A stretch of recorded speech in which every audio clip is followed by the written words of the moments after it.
এডিবির নাম, লোগো এবং কর্মকর্তাদের পরিচয় ব্যবহার করে ভুয়া ঋণ দেওয়ার প্রলোভন দেখিয়ে অর্থ আদায়ের প্রতারণা সম্পর্কে জনসাধারণকে সতর্ক করেছে এশীয় উন্নয়ন ব্যাংক এডিবি।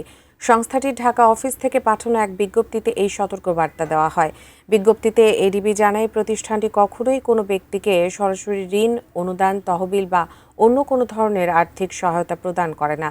একইভাবে এডিবি কোনো ব্যক্তির কাছে আর্থিক সহায়তার বিনিময়ে ব্যক্তিগত আর্থিক তথ্য চায় না এবং মোবাইল ব্যাংকিং বা অন্য কোনো মাধ্যমে অর্থ জমা দেওয়ারও অনুরোধ করে না।